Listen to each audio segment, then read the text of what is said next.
Swim check 1, 2. Bike check 1, 2. Run check 1, 2. I think we're ready. Let's try this. Welcome to the Try Beginner's Luck podcast, a podcast where we explore the sport of triathlon from a variety of perspectives to help beginner triathletes on their journey. I am your host, Mashonda Shines. Welcome back to another edition of Try Beginner's Luck. That's right, it's Try Beginner's Luck. And guess what? We have a newbie on today and her brother. Yes, I am super excited. If you've been following our IG, I started a First Timer Friday segment on Fridays, and she's our First Timer Fridays.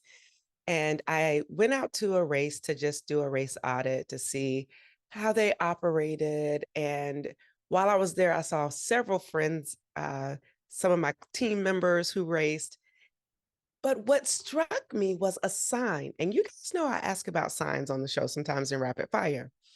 And this sign said, swim, bike, run, nap. And it was nicely, had some nice graphics. And I was like, that's right. I love this. And so I happened to be chatting. My dad was with me and was chatting with some people who were around. And I was like, well, is this a first timer? And they were like, yes. And they was like, it's my daughter. And they were so proud. And then the mom came, was like, yes, it's my daughter's first time. And then the boyfriend was like, yeah, it's my girlfriend's first time. And I was like, well, I have to meet this wonderful person. But then the mother was like, but wait a minute, you can't just talk to Jamie without my son, because my son is the reason why Jamie is involved. And you know me, I love a sibling duo. And so I get to welcome to the Try Beginner's Luck podcast, Jamie and Andrew Fink, or I should say Andrew and Jamie Fink. Welcome to Try Beginner's Luck. How y'all doing? Doing great. Thank you for having us. Of Yes, thanks for course. welcoming us. Of course. Uh, I love the fact that it was such a family affair. And although I know, Andrew, you're out of state in the great state of Texas, because otherwise you would have been there for the first. But what I love is how you engaged your sister and how your sister was able to conquer her first triathlon in April, because we're sort of kind of now in May, technically. But this will air in May, even though we're recording a little earlier.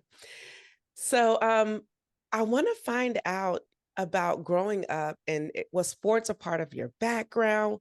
And yeah, tell me about growing up in sports, because I feel like you guys are an athletic family. Yeah, so I played competitive soccer growing up. I did a little bit of swimming and basketball, and then I had to choose a sport because my parents were running all over the place between my brother and I, and so I stuck with soccer from about late elementary school all the way through to college, and I ended up playing club soccer at Penn State. And then for me, similar, growing up, I tried a bunch of different sports when I was young. Our parents encouraged us to explore our curiosities and try whatever we were interested in. So I did baseball, I did flag football, soccer, and basketball, but like Jamie, eventually I settled on one and decided to stick with basketball. So basketball was my sport growing up through middle school and high school. Did a lot of the AAU circuit and um, games and practices and all that. I was not a college athlete like Jamie, but just have stuck to the rec sports since high school. So who's the oldest? That would be me. Okay, Andrew. So you kind of led the way a little bit with AAU ball, staying active, and Mhm. Jamie coming behind and, picking her sports. I'm here for it all. And what I love is you said that your mother or your parents allowed you to explore and try your curiosity. And I wonder if that is how you became into the world of triathlon. And so I Yeah. guess that question is for you, Andrew. Yeah, no, I can take that. I think so my story with getting into triathlon, I think it was some curiosity and some just luck and then kind of a right time, right place. But um I never was into like endurance sports or running or doing any kind of races or anything like that. But it was after I graduated college, I was living in Chicago, and my cousin was actually launching this online fitness like training program. And I wanted to support him, and so I signed up for the program. And it was like a strength training thing that you kind of do on your own, but part of it was selecting a goal, like something to work towards at the end of this program. And I didn't know what to pick, and I didn't really love lifting weights, and so I had a couple friends at the time in Chicago who were doing the Chicago Triathlon, and so I was like, "Why don't I sign up for, like, the sprint version of the triathlon?" Um, it's not just running, I can, like, do different things, and yeah, so that was kinda my introduction to it, was I had some friends signing up for it. I was in my home city, and it gave me something to work towards and keep myself in shape. So that was my first race back in 2019.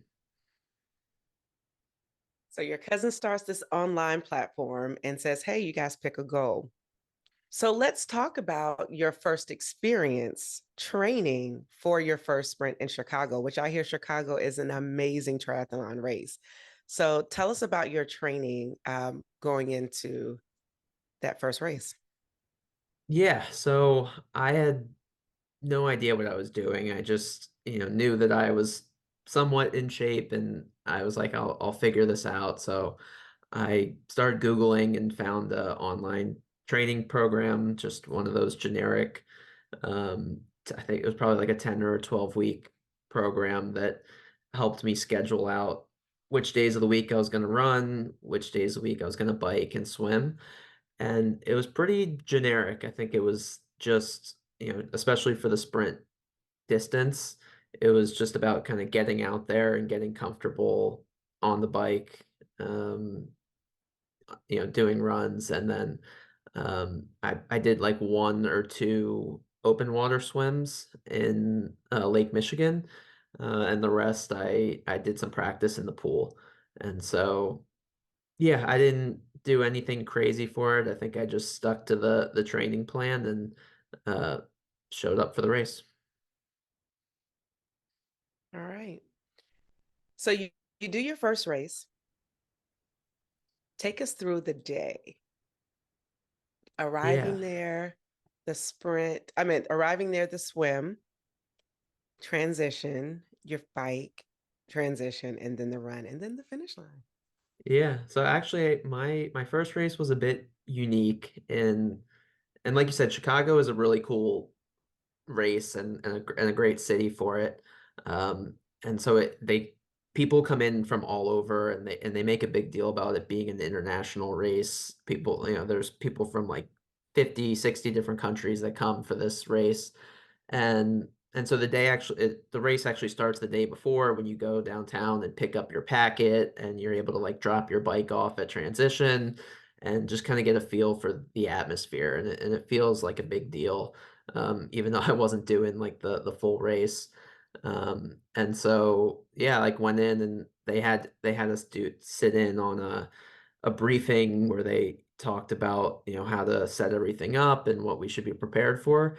And that weekend they were expecting high winds, and so um, it the day before, it was a 50-50 chance of whether we would actually get to do the swim or not because of the anticipated winds and the like velocity of the waves. And so going into the race, we weren't sure if we were going to do the swim, and then I ended up showing up that day, and they had to cancel it. So my first race actually was I think they call it a duathlon, but it was Duathlon, yep. duathlon. So my first race was a run, bike, run. Um, but yeah, it was still cool, like getting to set up my bike at transition and just feel the atmosphere of the race. But it was a bummer not being able to do the swim after like preparing for that. Yeah, and I hear that Chicago's swim gets canceled quite often because of the high winds and the waves. And this past summer, I got a chance to, spend some time there. And yep, that was a good call. Yeah.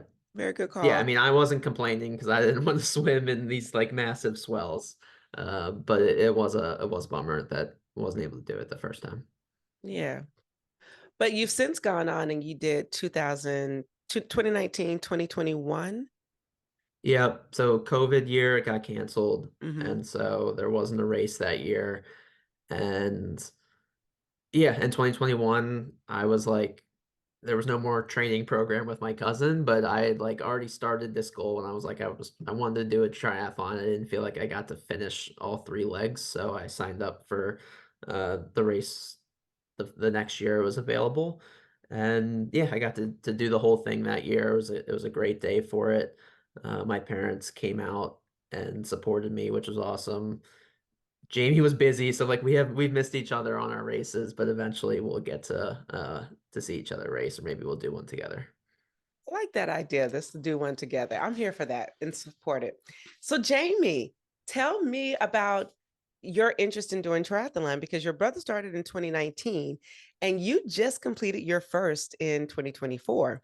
So, tell us what you were waiting for, what were you trying to do? Because you are in the fitness industry because you're a group fitness instructor. So, what made you say, hey, I want to try beginner's luck? So yeah, so I played competitive soccer all my life. I really wanted to play D1 soccer. Was training for it, was going all over the country for showcases. And then my junior year, I ended up having two surgeries in 1 year. And I was told my soccer career was over, most likely not going to get back on the field. And at that point, I felt like it was like my identity. I had worked so hard to reach that goal and being told that it wasn't going to happen. So I worked really hard in physical therapy and never gave up for another 2 years to be able to just get back on that soccer field again. And within that time, I learned how important strengthening all parts of your body is and how everything is connected. I likely got injured. I was overcompensating using the same muscles. So I gained an interest and um, a passion for just fitness in general, which led me to getting my group fitness instructor certification at Penn State. So while I was there, I was training, learning the ins and outs of group fitness, and also still playing with my love of soccer, on top of school, of course. But from there, I really loved working with people, which is my other job, is working with kids. And then this job, combining love of fitness and working out. So I've been sticking with that since then, and I have gotten into spinning and cycling classes, um, and running with the different classes there. So um, I was doing a lot of strength and conditioning, but seeing Andrew on this path also, I feel like I had never really stuck to one thing and done like a race. So like having that end goal. I work out 5 days a week, so I obviously stay consistent there, but I had never like set an actual goal for myself to go after. So that was really what got me into wanting to do my first race, and just seeing how consistent my brother was and how like fulfilled he felt throughout the whole process was inspiring to me.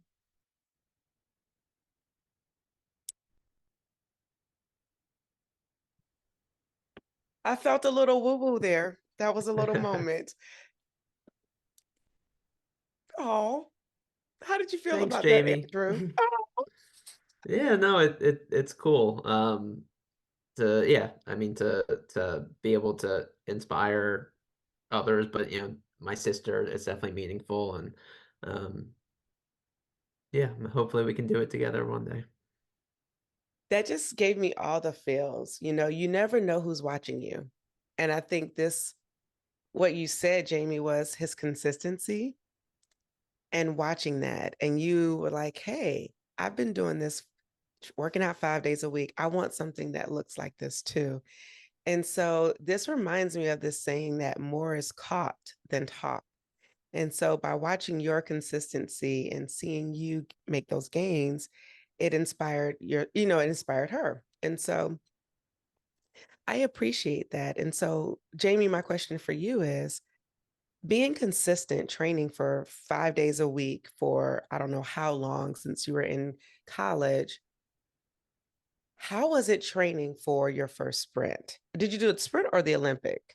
The sprint. The sprint. So how was it training for your first sprint? Yeah. I definitely, Andrew always says like I was in good enough shape to at least start getting into it, but I think the early mornings, waking up for the swimming and just like more the logistics of it. It wasn't just going down and like lifting. I had to more put a plan together versus showing up for taking a fitness class or me teaching a class. So it took more effort for like the preparation of the training. Also just the logistics, even before race day of the bike and the outfit and all that kind of stuff that I never really had to think about. I'm just used to putting on my cleats and getting on the field. So it was like a whole new perspective, I would say, for my first time. And did you go ask your brother questions throughout your process? Oh yes, he was my right-hand man guy. We Um, had some FaceTimes where we're trying on wetsuits and like, is this on right? I had it on inside out. Um, and even just like initially, like I was like, how long did you set aside to train for your first one? What training plan did you do? He sent that over. Um, and yeah, so there was a lot of back and forth for sure. Hmm. So you ask your brother all these questions. Did you ever feel that you were not ready for your first race? Um, I would say as it got closer, I felt like maybe a little more nervous if I wasn't gonna be like prepared. Like I had a hard time finding a wetsuit and that kind of stuff. But I did feel like I was prepared in the essence of like completing the race. Um, I also was fortunate to go visit him like 2 weeks before the race in Austin, and he's currently training for another race right now. So his training for the day was doing a sprint triathlon. So I was there on the perfect Saturday morning for us to wake up, and we went to Barton Springs, and that was my first open water experience. Did not once I got into that water, I was like, what am I getting myself into? But then from there, we made our own little race. He got on the bike, and I went for a really long run. So that was like a really cool experience to wake up there in Austin and be able to experience that together. You and your brother did get to train together. How special. Yeah. Yeah, that was a fun You day. you asked the question of champions. What am I doing here? Like, what am I doing? That's the question that we all ask. Once you get in the water for the first time, or you're training, or you're waking up for a long training block, or your first, brick, and you're just like, now, why did I sign up for this? It's the question of champions. That's what we Right. all ask. Now, I want to go back to two things. One, you mentioned about your identity being wrapped up in soccer. And sometimes people's identity can be wrapped up in triathlon. And so, what advice do you have to share about how to detach yourself from the sport and not get so caught up in making it your world? It's a great question. I think for me, I take a step back and see like what fitness and health and what that feels and does for me, living my day-to-day life and the endorphins I get from going for a run or doing a good lift. So I feel like taking a step back and just focusing on yourself and what you're able to do and not putting that title on you um, was the biggest thing for me. Thank you for, sharing that. I think people need to hear that, um, because you can get caught up, and if something happens, it's like, that's not all of who you are. You are created in this space to do more than just one thing, but you might really love it and be so into it. So thank you for sharing that. And Andrew, you mentioned when you were um, preparing for the race and didn't know there was a 50-50 chance, you were like, and I wasn't even doing the full race. Mhm. I'm asking you this because a lot of times people feel like doing a sprint isn't a full race, and a sprint is very much a full race. And so, did you feel by doing only the sprint that it wasn't a full because it wasn't the Olympic? Um, yeah, no, that's a good catch. I mean, I think I guess because I've continued to progress and Mm-hmm. take on the next challenge of doing longer races, that's what I was referring to. But Okay. I remember like going back to that time of doing my first sprint, and it felt like a first race. Like it was my first time doing something like that and working Yeah. out constantly for, over an hour, and it was a lot. But now, I'm training for a half Ironman right now, and so when I, do a sprint for like a practice go round, it's all perspective. Mm. I'm glad that you said that. And, with this being a beginner show, I'm always trying to make sure that we express that when you do a sprint, it's a full race. And Mhm. sometimes the sprints can be even more intense because you're putting more intensity behind the actual throughout the duration because it's a shorter duration. So your output can be a little higher. And as you go up, the output kind of drops off a little bit. Like when you go to the Olympic, drops off a little bit when you go to the full, the half distance, which is 70.3, and then the 140.6 distance. And so I just always like to, share that difference so people can know that when you do swim, bike, run in that order, you are a triathlete no matter the distance.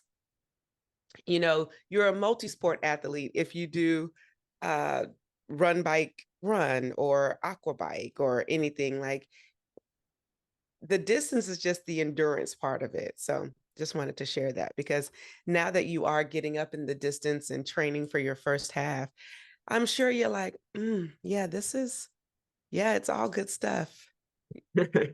Yeah, no, 100%. Thanks for clarifying that. And yeah, I've been asking myself the champions question, as you call it, like, what am I Yes. doing? What am I doing? It's the question of champions. Yes.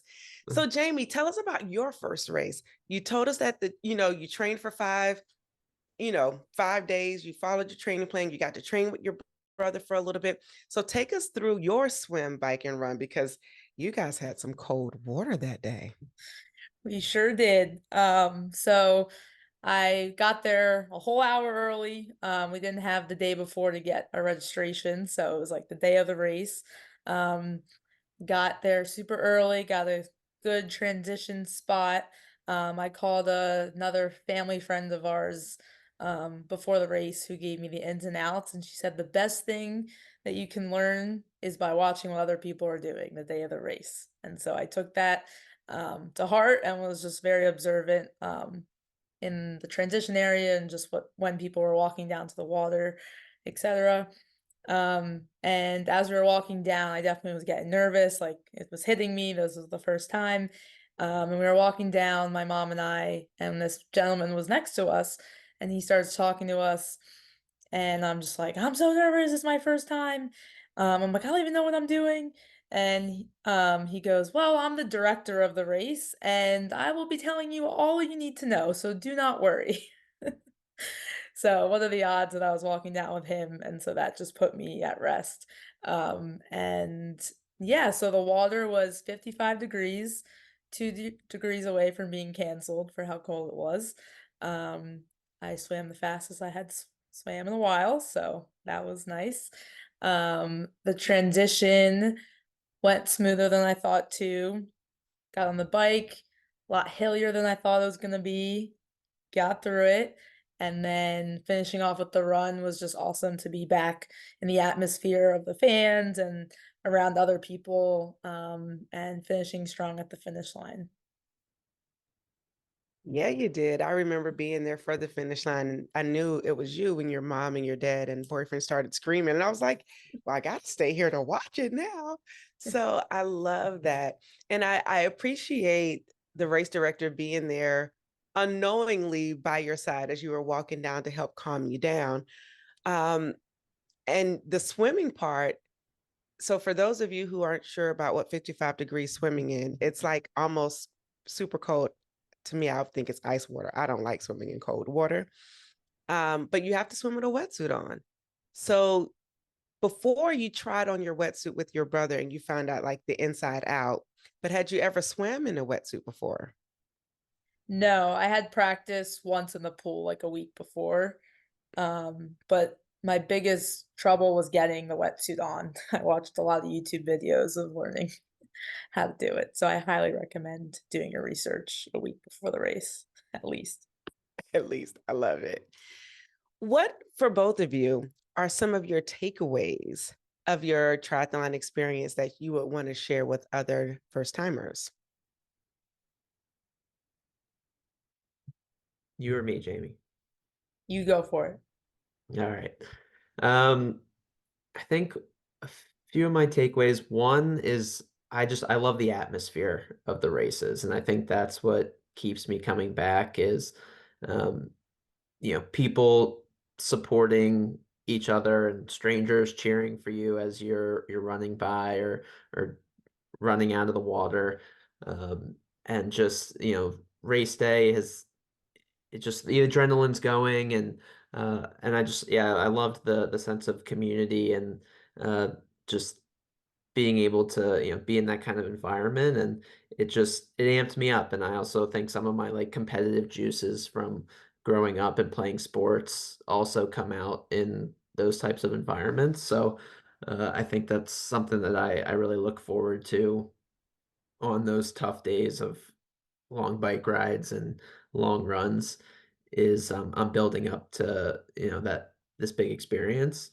And the other thing that I've learned throughout my like training for the different races, and what that was something I didn't really realize at first was at first I looked up these training plans and I was like, okay, it tells me I need to run 3 miles this day and I need a bike for 40 minutes this day and it says work out 6 days a week.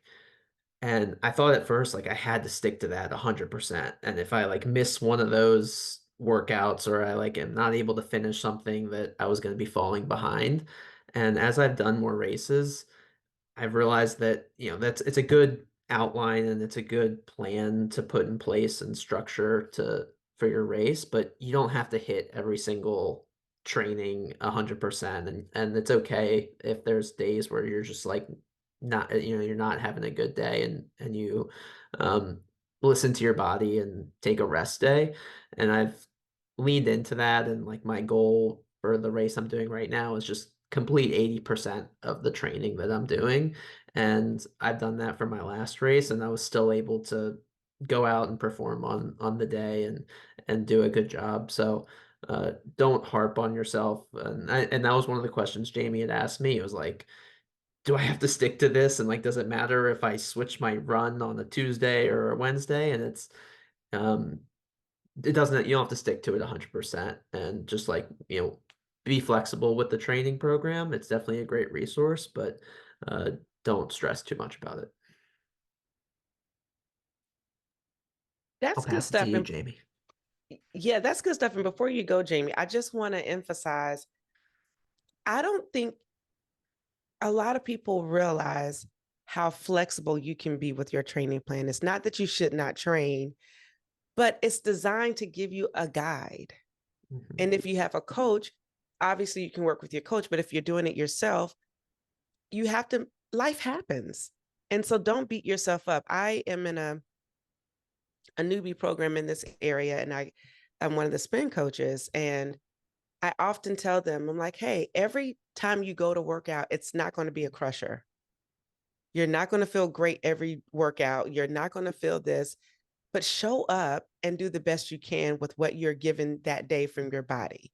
Because a number of things could impact it. Your sleep, your stress, you know, work, all that stuff factors into your day. So, for those of you who just heard that, Andrew just gave some real solid advice. All right, Jamie, what you got? It's hard to follow after that. Um, so as a fitness instructor, I always say get comfortable with the uncomfortable. That's how you're going to see change and that's how you're going to see growth. So I think by me signing up for the race by myself was me being uncomfortable. Um, I'm used to group fitness where there's tons of people around me also doing the exact same thing.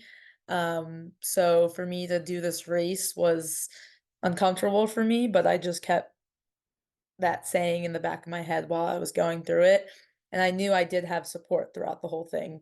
I had family, friends, people that have done races, people that haven't. Like I just knew I had people behind me to support me. And that was really helpful.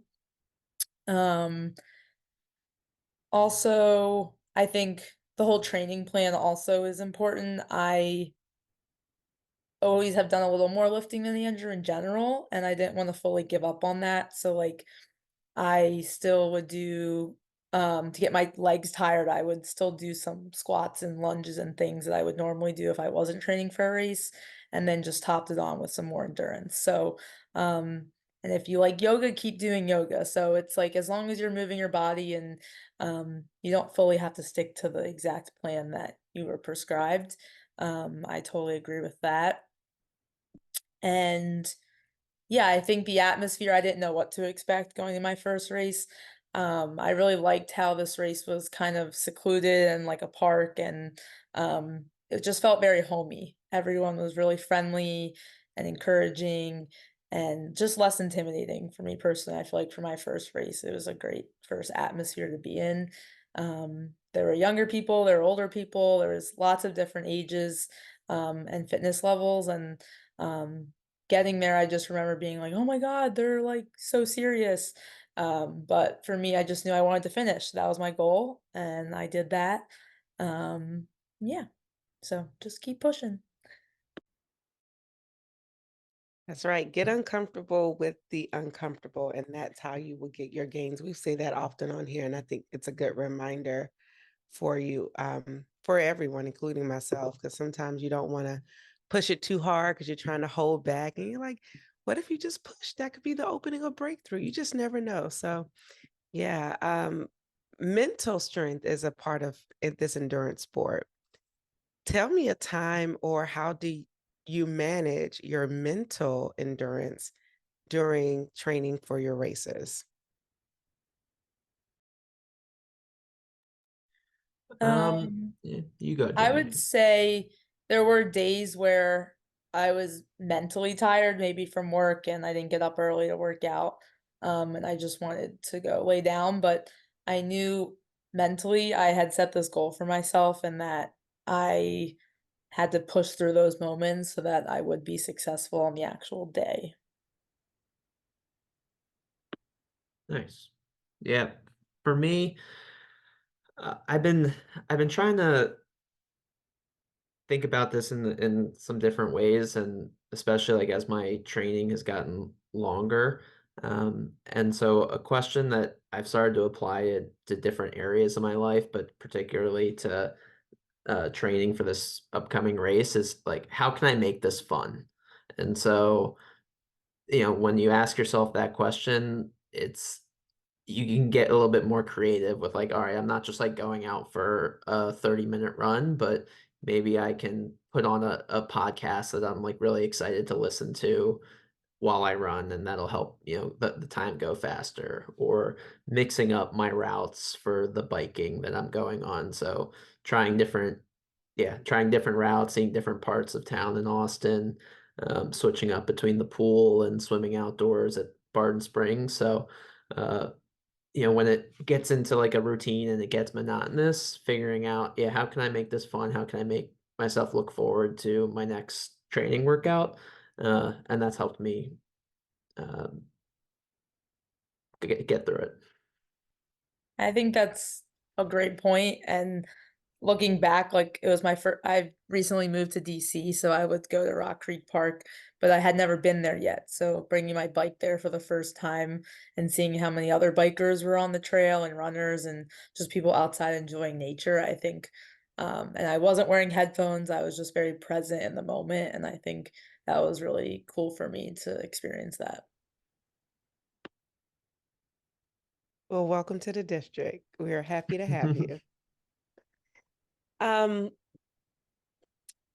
so what would you say are your future goals in sport for you, Jamie and Andrew? I know you're currently training for a race, so tell us about your future goals as well. Me first? Yeah, sure. Yeah. Um, yeah, so right now, I mean, my next goal is this half Ironman. I think I'm still just really doing it for fun and doing it as a way to stay in shape. Um, the next, the big part of this race for me this year is that I'm doing it actually with the cousin that helped inspire me 5 years ago and a bunch of his friends out in California.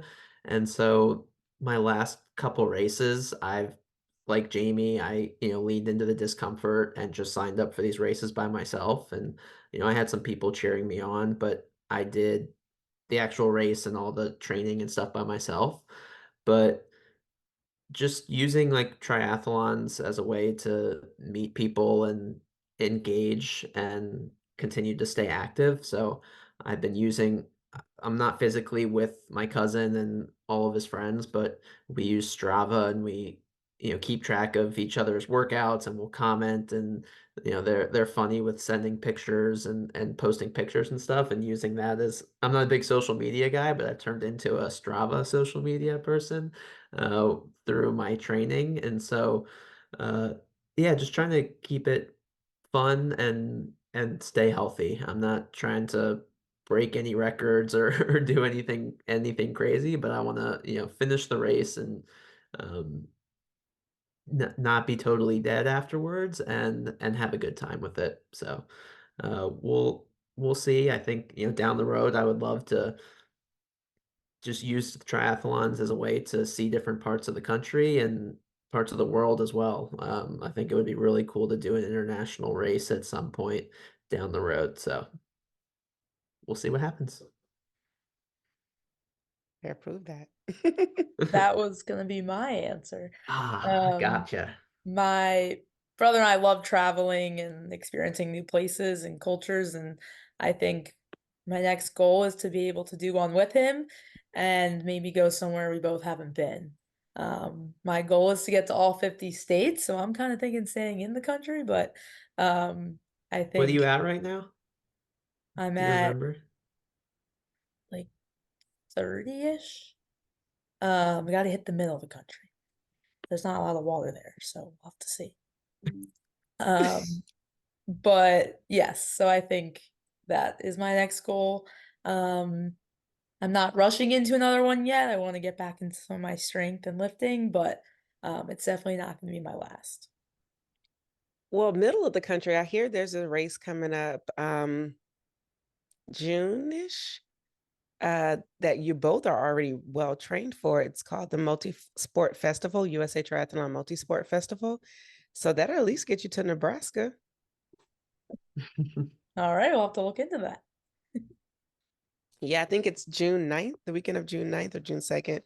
Don't quote me on it. You'll have to look it up. But that's a way to get, and you can do mixed relays. That one's is kind of fun. So you and your brother could not only just race together, but actually be on same teams and do several races within a weekend.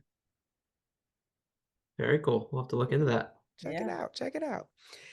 Wow, this has been really cool. And I'm so grateful to have you guys on to tell us a little bit about your experience. But your mom said that you guys had a little bit of a sibling rivalry. So of course I can't let you go without finding out about this. So because you guys seem so nice and kind and polite. And I'm like, if you're anything like me and my brothers, that is the far opposite. So tell us about this. Tell us about this sibling rivalry. I would say it was at a very young age. I was probably like 3, 4, and he was 6, 7. Um, but I'm the youngest and I'm the only girl on my dad's side. So for me, I was always trying to keep up with my brother and my cousins and just wanting to be a part of it, the crew. So for me, it was like my own competitiveness of wanting to be involved and do what they can do. Um, so yeah, I would say that was our rivalry of but then I feel like once we both picked our own sports, it kinda dialed down a little bit. So no secret rivalries happening. Not really. Love it. I love it. Yeah, no, I agree with Jamie. I love it. You have stories to tell your kids now about um, when you were younger, and then when you started racing together in triathlon. So we'll have to keep up with what you guys are doing and moving on to, uh, yeah, and just moving forward and seeing how this progresses. So with that said, we are ready for rapid fire. Let's go rapid fire. All right. Favorite song? Ain't no mountain high enough. It's my go-to karaoke song. I love it. Um, I like Fast Car. Fast car. Dream training partner, alive or historical?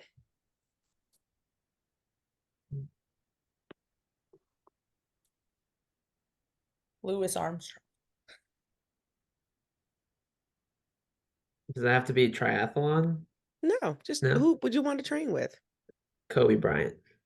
Yeah, that's a good one. Okay. Favorite motivational quote or mantra?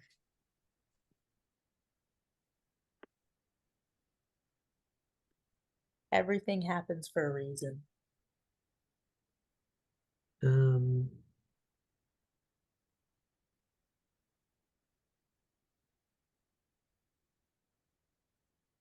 I'll I'll cop out and give my answer from before. How do I make this more fun?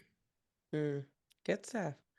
Swim, bike, run. Rank them in order of preference.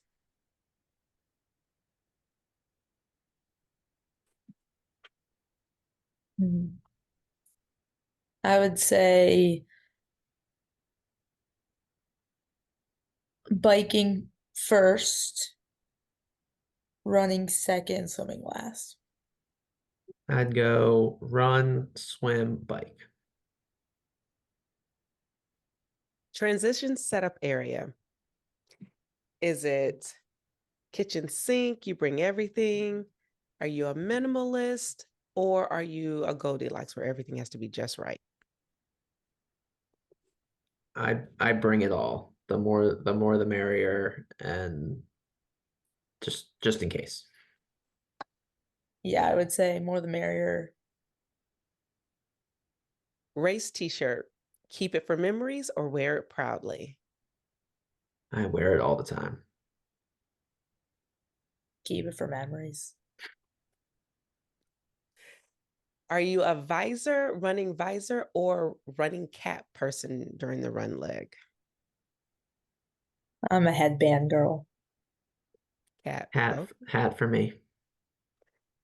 And do you, I usually ask, do you pee on the bike? That's our last question. But I'm not sure if you've done a race distance long enough to even think about peeing on the bike yet for you, Andrew. So I'm going to ask, do you pee in your wetsuit or take it all off and take a proper pee break? I haven't come in my era to do that, neither of those yet. I've peed in the wetsuit, but yeah, I've not had to pee on the bike yet. But Okay, I know it's coming. it's coming.